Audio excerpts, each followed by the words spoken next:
আমন্ত্রণ দীপ্ত সংবাদে, সাথে আছি আমি তারান্নুম জ্যোতি। শুরুতে জানাবো সংবাদ শিরোনাম। জ্বালানি তেলের মজুদ ও চোরাচালান রোধে কঠোর ব্যবস্থার নির্দেশ প্রধানমন্ত্রীর। রাস্তায় জনদুর্ভোগ সৃষ্টি করবেন না, দলের নেতাকর্মীদের উদ্দেশ্যে তারেক রহমান। আমাকে সাংগঠনিক কাজে অফিসে আসতে হবে, কিন্তু প্রতিদিন যদি রাস্তা এইভাবে করে বন্ধ করে দেওয়া হয় তাতে কিন্তু দলের বদনাম হবে, মানুষের কষ্ট হবে। ঈদে 10 দিনে সড়কে ঝরল 279 প্রাণ, আধুনিক ট্রাফিক ব্যবস্থাপনার সুপারিশ। ইসরায়েলের দিকে ক্ষেপণাস্ত্র ছুড়ে যুদ্ধে যোগ দিল ইয়েমেনের হুতি বিদ্রোহীরা।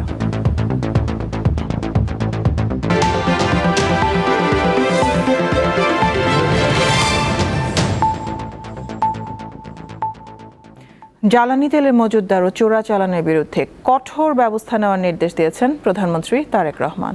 আজ জাতীয় সংসদ ভবনে বিএনপির সংসদীয় দলের বৈঠকে তিনি এই নির্দেশ দেন। পরে চিফ হুইপ মোহাম্মদ নুরুল ইসলাম মনি জানান, যারা বাজারে কৃত্রিম সংকট তৈরির চেষ্টা করছে তাদের বিরুদ্ধে অভিযান পরিচালনা করা হবে। মধ্যপ্রাচ্যে যুদ্ধের কারণে জ্বালানি তেলের বৈশ্বিক সরবরাহ ব্যবস্থায় বিঘ্ন ঘটছে। এর প্রভাব পড়েছে বাংলাদেশে। অনেক পাম্পে মিলছে না পর্যাপ্ত জ্বালানি। সরকার অবশ্য বলছে দেশে জ্বালানি তেলের কোনো সংকট নেই। বিষয়টি শনিবার ক্ষমতাসীনদের সংসদীয় দলের সভায় উঠে আসে। সংসদ নেতা প্রধানমন্ত্রী তারেক রহমানের সভাপতিত্বে বিকেলে এই বৈঠক হয়। শুরুতে জাতীয় সংসদের স্পিকার হাফিজ উদ্দিন আহমেদের স্ত্রী দিলারা হাফিজের মৃত্যুতে শোক প্রকাশ করা হয়। বৈঠক শেষে চিফ হুইপ জানান, জ্বালানি তেলের সরবরাহ স্বাভাবিক রাখতে প্রধানমন্ত্রী সংশ্লিষ্টদের প্রয়োজনীয় নির্দেশ দিয়েছেন। আপনারা জানেন, পাশের দেশের তেলের দাম কম, আমাদের দাম কম, ওদের দাম বেশি। খুব সঙ্গত কারণে চোরাচালান হচ্ছে। চোরাচালান রোধের জন্য তিনি কঠোর ব্যবস্থা নেওয়ার জন্য হোম মিনিস্টারকে বলেছেন এবং তারপরে কঠোর ব্যবস্থা নেওয়া হবে। একই সময় যে অভিযান চালানো হবে যারা এরকম হোর্ডিং করছে বা যারা তেলের মজুদ করে রাখছে বা তেলের আর্টিফিশিয়াল ক্রাইসিস তৈরি করার চেষ্টা করছে তাদের ব্যাপারে। তিনি আরও জানান, ঈদে ঘটে যাওয়া সড়ক দুর্ঘটনা নিয়ে বৈঠকে প্রধানমন্ত্রী দুঃখ প্রকাশ করেন। এই ধরনের ঘটনার পুনরাবৃত্তি রোধে তিনি সংশ্লিষ্ট মন্ত্রণালয়কে তদন্তের নির্দেশ দিয়েছেন। বাস কেন দুর্ঘটনা ঘটেছে সে ব্যাপারে কি পদক্ষেপ নিয়েছে সে ব্যাপারে আলোচনা হয়েছে। ট্রেন দুর্ঘটনার ব্যাপারে ভবিষ্যতে যাতে এরকম না হয় তার জন্য কি করা হবে সে ব্যাপারে তিনি এই ব্যাপারে আলোচনা হয়েছে। এর আগে সকালে অনুষ্ঠিত হয় ত্রয়োদশ জাতীয় সংসদের সংসদ কমিটির প্রথম বৈঠক। প্রথম অধিবেশনের অডিও বিভ্রাটের কারণ খতিয়ে দেখতে উচ্চ পর্যায়ের কমিটি গঠন করা হয়েছে। যারা সাউন্ড বিশেষজ্ঞ এরকম লোকজন দাওয়াত করেছি যাতে আমাদের সাউন্ড সিস্টেমটা রিয়েলি প্রপারলি কাজ করে তার ব্যবস্থার জন্য আমরা ওনাদের নেতৃত্ব করেছি। দুটো জিনিস দেখবো, এখানে একটা সিকিউরিটির আসপেক্ট আছে যাতে সাবোটেজ হয়েছে কিনা, আর হলো রিয়েল সাউন্ড সিস্টেমের প্রবলেমটা কি, তার রিজলভ করার পদ্ধতি কি, সেই দুইটা। বৈঠকে 10 এপ্রিলের মধ্যে সংসদ সদস্যদের আবাসন বরাদ্দ সম্পন্ন করার সিদ্ধান্ত হয়েছে বলে জানানো হয়। শিউলি শবনম, দীপ্ত সংবাদ, ঢাকা। আগামী 5 দিনের মধ্যে প্রায় 2 লাখ টন তরলীকৃত প্রাকৃতিক গ্যাস বা এলএনজি নিয়ে চট্টগ্রাম বন্দরে 3টি জাহাজ ভিড়বে। চট্টগ্রাম বন্দর কর্তৃপক্ষের সচিব সৈয়দ রেফায়েত হামিম আজ বিষয়টি নিশ্চিত করেছেন। বলেন, অস্ট্রেলিয়া থেকে 61,997 টন এলএনজি নিয়ে এইচএল পাফিন নামের ট্যাঙ্কার বৃহস্পতিবার কুতুবদিয়া উপকূলে পৌঁছেছে।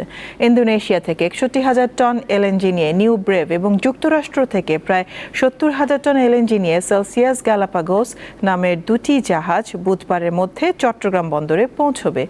চলতি মাসে এখন পর্যন্ত মোট 7টি এলএনজিবাহী ট্যাঙ্কার দেশে এসেছে বলে জানান চট্টগ্রাম বন্দর কর্তৃপক্ষের সচিব।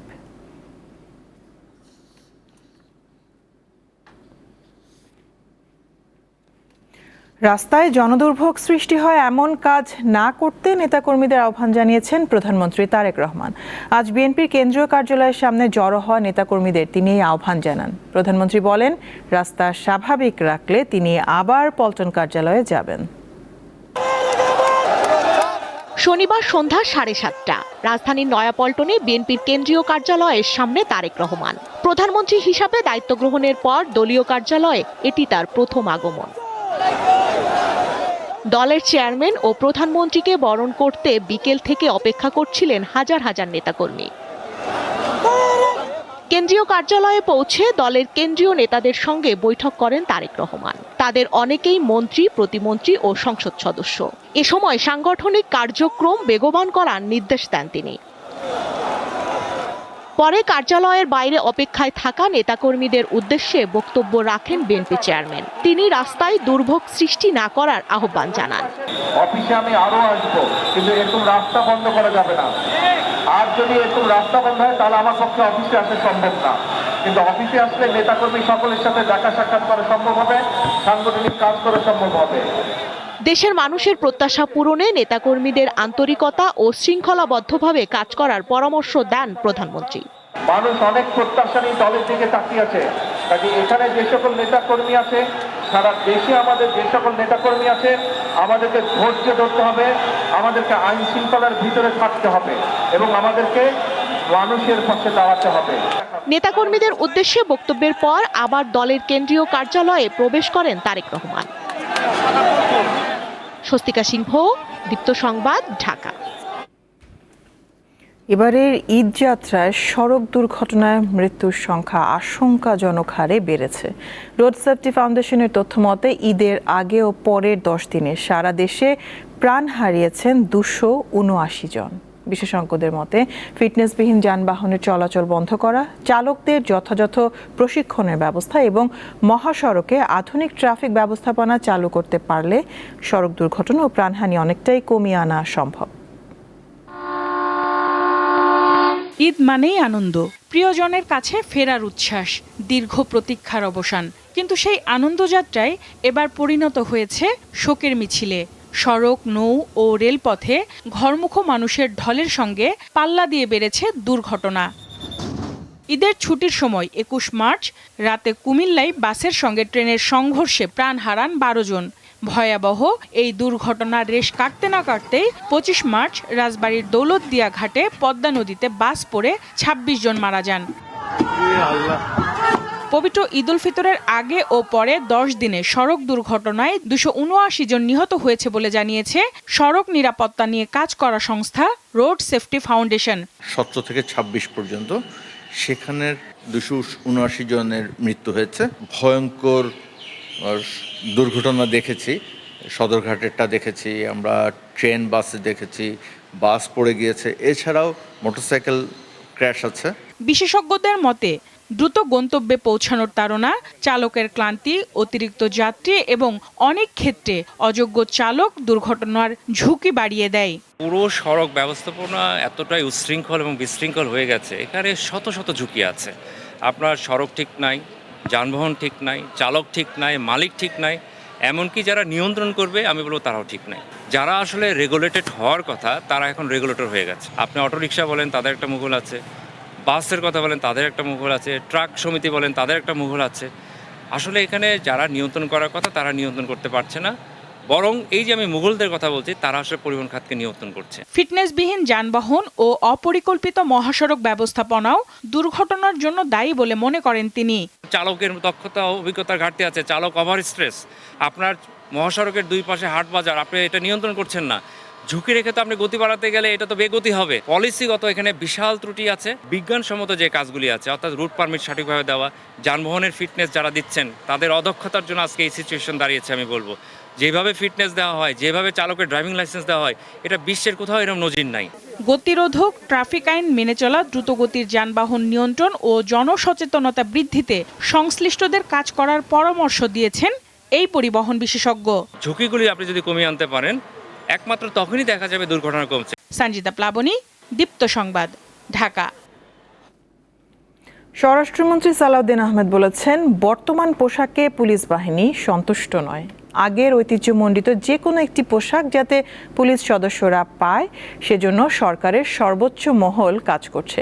আজ রাজশাহী শারদায় পুলিশ একাডেমিতে 43তম বিসিএস পুলিশ ক্যাডারের সহকারী পুলিশ সুপারদের 1 বছর মেয়াদী মৌলিক প্রশিক্ষণ সমাপনী কুচকাওয়াজ অনুষ্ঠানে এসব কথা বলেন তিনি।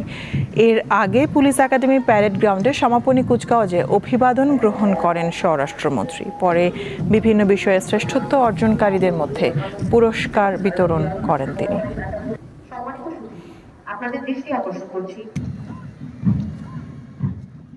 সর্বস্তরের পুলিশের কর্মকর্তা দের সাথে আলাপ করে যেটা অনুধাবন করেছি, বর্তমানের যে পোশাক, এই পোশাকে পুলিশ বাহিনী সন্তুষ্ট নয়। আমাদের আগের ঐতিহ্যমণ্ডিত যে কোনো একটি পোশাক বাংলাদেশ পুলিশ বাহিনী পায়, সেজন্য সরকারের সর্বোচ্চ মহলে আমরা আলোচনা করে একটি সিদ্ধান্ত দেব ইনশাআল্লাহ। এবার মধ্যপ্রাচ্য যুদ্ধের খবর। মধ্যপ্রাচ্য যুদ্ধে যোগ দিল ইরান সমর্থিত ইয়েমেনের হুতি বিদ্রোহীরা। আজ ইসরায়েলের দিকে ব্যালিস্টিক ক্ষেপণাস্ত্র ছুড়েছে তারা। হুতিরা যুদ্ধে জড়িয়ে পড়ায় লোহিত সাগরে জাহাজ চলাচল অনিরাপদ হয়ে পড়তে পারে বলে মনে করছেন বিশ্লেষকরা। আজও ইরানের বিভিন্ন স্থানে হামলা চালিয়েছে যুক্তরাষ্ট্র ও ইসরায়েল। ইরানের বিপক্ষে যুক্তরাষ্ট্র ও ইসরায়েলের যুদ্ধের 1 মাস পূর্ণ হলো। 28 ফেব্রুয়ারি শুরু হওয়া এই যুদ্ধ এরই মধ্যে মধ্যপ্রাচ্যের বিভিন্ন দেশে ছড়িয়ে পড়েছে। ইরানে নিহত হয়েছে অন্তত 1900 জন, লেবাননে প্রাণহানি 1150 ছাড়িয়েছে, ইরাকে 96 এবং সৌদি আরব ও সংযুক্ত আরব আমিরাত সহ উপসাগরীয় দেশগুলোতে কমপক্ষে আরও 30 জনের প্রাণ গেছে। শনিবার ইরানের বিভিন্ন জায়গায় হামলা চালায় যুক্তরাষ্ট্র ও ইসরায়েল। এতে দেশটির কেরমানশাহ প্রদেশে অন্তত 20 জন নিহত হয়েছে। ভোরে রাজধানী তেহরানে অবস্থিত বিভিন্ন সরকারি স্থাপনা এবং একটি বিশ্ববিদ্যালয়েও হামলা চালানো হয়। এর আগে শুক্রবার ইরানের কয়েকটি পরমাণু স্থাপনায় হামলা চালায় ইসরায়েলি বাহিনী। হামলার পর কড়া জবাবের হুঁশিয়ারি দিয়েছে তেহরান। কুয়েত আন্তর্জাতিক বিমানবন্দরে ড্রোন হামলার ঘটনা ঘটেছে। এর জন্য ইরানকে দায়ী করছে কুয়েত। আর সৌদি আরবের প্রিন্স সুলতান বিমান ঘাঁটিতে ইরানের ক্ষেপণাস্ত্র হামলায় যুক্তরাষ্ট্রের 12 সেনা আহত হয়েছেন। এদিকে ইসরায়েলের দিকে ব্যালিস্টিক ক্ষেপণাস্ত্র ছুড়ে আনুষ্ঠানিকভাবে যুদ্ধে যোগ দিয়েছে ইয়েমেনের হুতি বিদ্রোহীরা। অবশ্য এই ক্ষেপণাস্ত্র প্রতিহত করার কথা জানিয়েছে ইসরায়েল। বিশ্লেষকরা বলছেন, হুতিরা যদি লোহিত সাগরের জাহাজ চলাচলের পথ বন্ধ করে দেয় তাহলে বিশ্ব বাণিজ্যে ব্যাপক নেতিবাচক প্রভাব ফেলবে। এছাড়া হুতিদের ধারাবাহিক হামলা ইসরায়েলের আকাশ প্রতিরক্ষা ব্যবস্থার উপর অতিরিক্ত চাপ সৃষ্টি করবে বলে মনে করছেন অনেকে। যুদ্ধের একটি সম্ভাব্য কূটনৈতিক সমাধান খুঁজতে শুক্রবার রাশিয়ার পররাষ্ট্রমন্ত্রী ও ইরানের পররাষ্ট্রমন্ত্রী গুরুত্বপূর্ণ ফোনালাপ করেছেন। এছাড়া পাকিস্তানের প্রধানমন্ত্রী শাহবাজ শরীফের সঙ্গে ঘণ্টাব্যাপী ফোনে কথা বলেছেন ইরানের প্রেসিডেন্ট মাসুদ পেজিশকিয়ান। আশরাফ শুভ, দীপ্ত, বার্তাকক্ষ। চুয়াডাঙ্গায় ফসলের খেতে পাওয়া 7টি পুরনো ল্যান্ডমাইন নিষ্ক্রিয় করা হয়েছে। সদর উপজেলার মাখালডাঙ্গা ইউনিয়নের মাখনডাঙ্গা গ্রামে ল্যান্ডমাইনগুলো পাওয়া যায়। আজ এগুলো সফলভাবে নিষ্ক্রিয় করেছে বাংলাদেশ সেনাবাহিনীর বিশেষজ্ঞ দল। 28 ফেব্রুয়ারি এক কৃষক চাষের জমিতে কোদাল দিয়ে কাজ করার সময় ল্যান্ডমাইনগুলো দেখতে পান। সকালে সেনাবাহিনীর 15 সদস্যের বোম ডিসপোজাল ইউনিট 7টি ল্যান্ডমাইন সহ নিরাপদ দূরত্বে সরিয়ে নেয় এবং নিষ্ক্রিয় করে। জেলা প্রশাসনের ধারণা এগুলো মুক্তিযুদ্ধের সময় পাকিস্তানি বাহিনী পুঁতে রেখেছিল।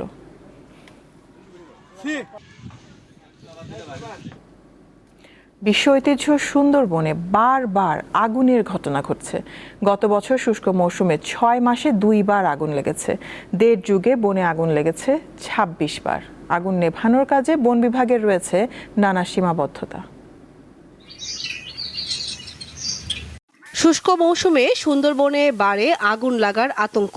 গত বছরের মার্চে পূর্ব সুন্দরবনের চাঁদপাই রেঞ্জের ধানসাগর স্টেশনের কলমতলী ও গুলিশাখালী ফরেস্ট টহল ফাঁড়ি এলাকায় পুড়ে যায় প্রায় 26 একর জমির গাছপালা, লতাগুল্ম। অগ্নিকাণ্ডের বেশিরভাগ ঘটনাই ঘটেছে বনের শরণখোলা ও চাঁদপাই রেঞ্জে।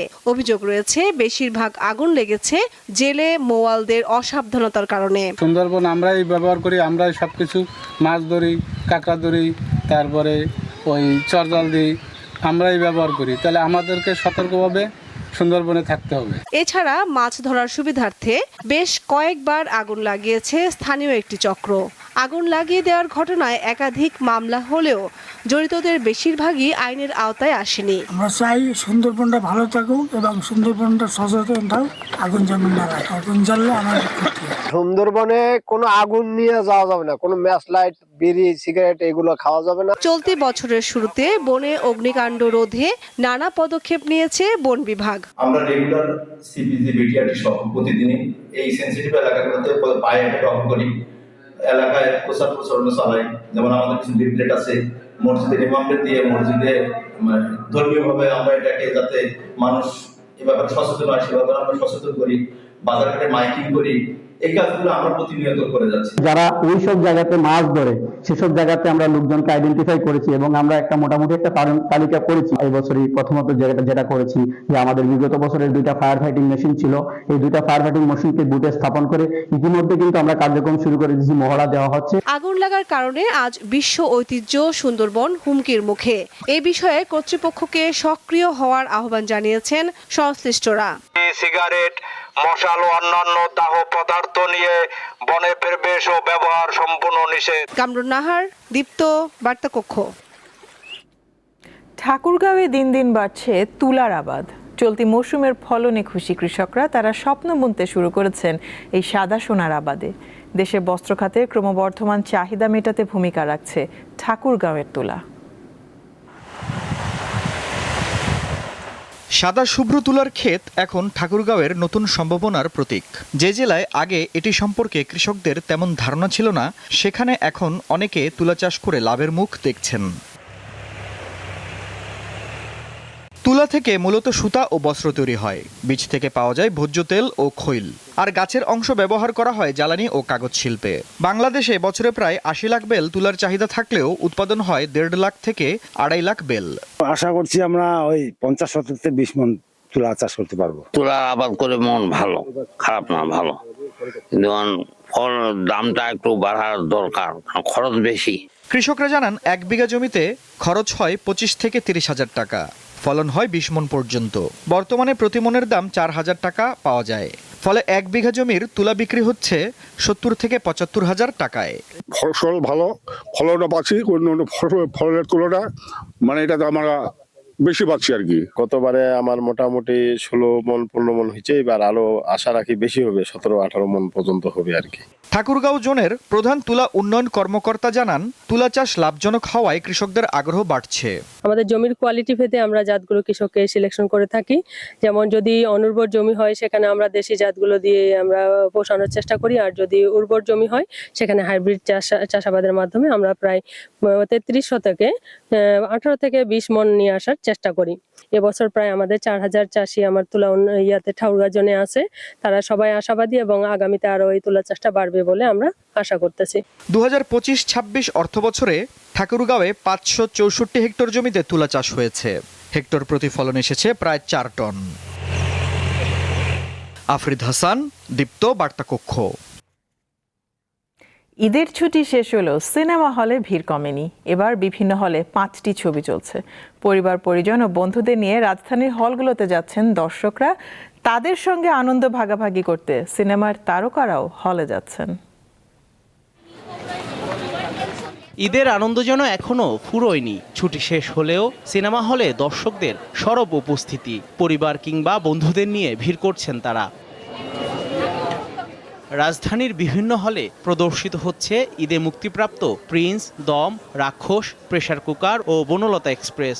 ভিন্ন ঘরানার গল্প ও তারকাবহুল সিনেমাগুলো দর্শকদের আকর্ষণ করছে, তাই টিকিটের জন্য লম্বা লাইন। ঈদের পরে টিকিট পাওয়া যাচ্ছিল না, তো এখন পাওয়া গেল। তো 17টা টিকিট নেওয়া হলো, ফুল ফ্যামিলি আসলাম। আমি বাড়িতে ছিলাম তো এই জন্য দেখতে আসা হয় নাই, তো বাসায় এসে এখন দেখতে আসছি। এই জন্য তো আমার টিকিটও পাওয়া গেছিল না ভিড়ের জন্য। ঈদের তৃতীয় দিন আমরা দেখে গিয়েছিলাম, এখন আজকে আবার রাক্ষস দেখতে এসেছি। অনেকেই বলছেন ঈদের আমেজ ধরে রাখতে এখনো সিনেমা হল তাদের কাছে অন্যতম বিনোদনের জায়গা। আমি প্রথমবার ঈদে মুভি দেখতে আসছি ফ্যামিলির সাথে, ভালোই লাগতেছে। আগে কখনো এভাবে দেখা হয়নি। ঈদের ছুটি শেষ, এখন আমরা ঈদেতে বিভিন্ন জায়গায় ঘোরাঘুরি করছি, এখন একটু ফ্রি টাইম, এই জন্য মুভি দেখতে আসছি। যা দেখলাম যে এনভায়রনমেন্ট খুবই হ্যাপিলি একটা এনভায়রনমেন্ট, অ্যান্ড বাংলা সিনেমা নিয়ে আগে এতটা মানুষ উৎসুক ছিল না, এখন যতটা দেখতে পাচ্ছি। দর্শকদের সঙ্গে সরাসরি দেখা করতে ঈদের দিন থেকেই হলে হাজির হচ্ছেন অভিনয় শিল্পীরা। তাদের উপস্থিতিতে ভক্তদের উচ্ছ্বাস আরও বেড়ে যায়। প্রিন্স যবে থেকে আমার করার কথা হয়েছিল, তবে থেকেই উন্মাদনাটা আমি দর্শকের মধ্যে দেখেছি। আমাদের একটা এক্সপেকটেশন ছিল দর্শক ভালোবাসবে, এবং দর্শক আরো অনেক বেশি ভালোবেসেছে আমাদের এক্সপেকটেশনের বাইরে গিয়ে। আমরা বছরে ঈদের জন্য আসলে কাজ করার জন্য অপেক্ষা করি, কজ বছরে 2টো ঈদ হয় এবং 2টো ঈদেই আসলে বড় বড় সিনেমাগুলো আসে। তো সবসময় ভালো কাজগুলো জমিয়ে রাখি ঈদের জন্যই। এই জন্য ঈদে আসলে বেশি কাজ করা হয়। আনন্দ নিয়ে মানে উৎসব করে হলে এসে সিনেমা দেখছেন এবং আমাদের যে চরিত্রগুলো সেই চরিত্রগুলোকে তারা পছন্দ করছেন এবং প্রশংসা করছেন। এবারের ঈদে মুক্তিপ্রাপ্ত কয়েকটি সিনেমা এরই মধ্যে বেশ আলোচনায় এসেছে। প্রতি বছর 2 ঈদে মুক্তি পায় বছরের আলোচিত ও বড় বাজেটের সিনেমাগুলো। প্রেক্ষাগৃহে লেগে থাকে দর্শকদের এমন ভিড়। ঈদের ছুটি শেষেও এই উপস্থিতি চলচ্চিত্রের জন্য ইতিবাচক বার্তা বয়ে আনছে বলে মনে করছেন সংশ্লিষ্টরা। তবে দর্শক বলছেন সারা বছরই তারা প্রেক্ষাগৃহে নতুন সিনেমা দেখতে চান। জহুরুল মোহসান, দীপ্ত সংবাদ, ঢাকা।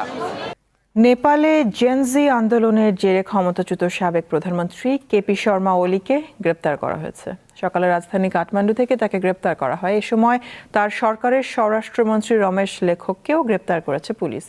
গত বছর তরুণদের সরকার বিরোধী বিক্ষোভে শক্তি প্রয়োগের অভিযোগে তাদেরকে গ্রেপ্তার করা হয়েছে। দেশটির পুলিশ জানিয়েছে তদন্ত কমিশনের সুপারিশের ভিত্তিতে তাদের বিরুদ্ধে গ্রেপ্তারি পরোয়ানা কার্যকর করা হয়। কিন্তু এই 2 নেতার বিরুদ্ধে এখনও আনুষ্ঠানিক কোনো অভিযোগ আনা হয়নি। নতুন প্রধানমন্ত্রী হিসেবে তরুণ নেতা বালেন্দ্র শাহ দায়িত্ব নেয়ার একদিন পরেই গ্রেপ্তার হলেন কেপি শর্মা ওলি।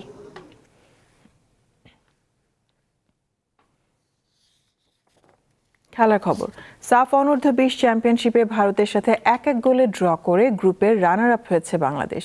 মালদ্বীপের মালে জাতীয় স্টেডিয়ামে ম্যাচের 17 মিনিটে পিছিয়ে পড়ে বাংলাদেশ। দারুণ এক হেডে গোল করে ভারতকে এগিয়ে দেন বিশাল যাদব। প্রথমার্ধের অতিরিক্ত 8 মিনিট সময়ের শেষ দিকে গোলের দেখা পায় বাংলাদেশ। রোনান সুলিভানের কর্নার শটে গোল করেন ডিফেন্ডার আব্দুল রিয়াদ ফাহিম। দ্বিতীয়ার্ধে আর কোনো গোল না হলে পয়েন্ট ভাগাভাগি করে মাঠ ছাড়ে 2 দল। রানার আপ হওয়ায় সেমিফাইনালে বাংলাদেশের প্রতিপক্ষ শক্তিশালী নেপাল।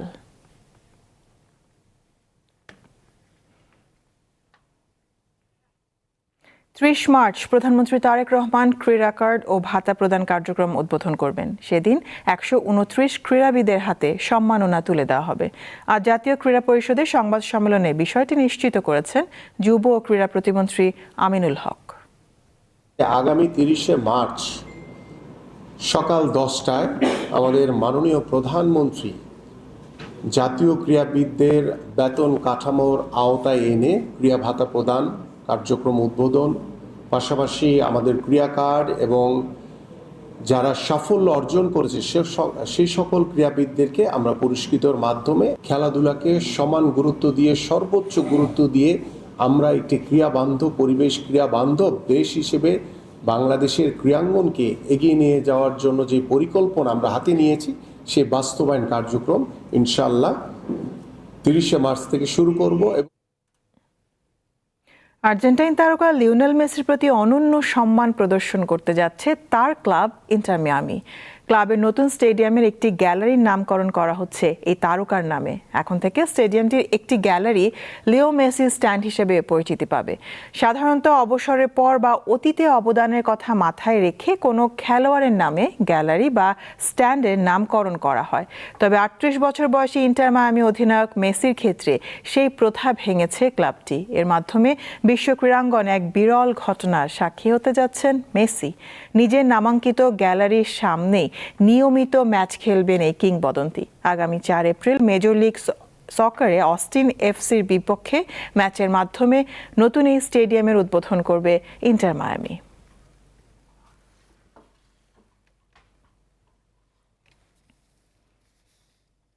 শেষ করব দীপ্ত সংবাদ শিরোনামগুলো জানাবো আরও একবার। জ্বালানি তেলের মজুদ ও চোরাচালান রোধে কঠোর ব্যবস্থার নির্দেশ প্রধানমন্ত্রীর। রাস্তায় জনদুর্ভোগ সৃষ্টি করবেন না, দলের নেতাকর্মীদের উদ্দেশ্যে তারেক রহমান। ঈদে 10 দিনের সড়কে ঝরল 279 প্রাণ, আধুনিক ট্রাফিক ব্যবস্থাপনার সুপারিশ। ইসরায়েলের দিকে ক্ষেপণাস্ত্র ছুড়ে যুদ্ধে যোগ দিল ইয়েমেনের হুতি বিদ্রোহীরা।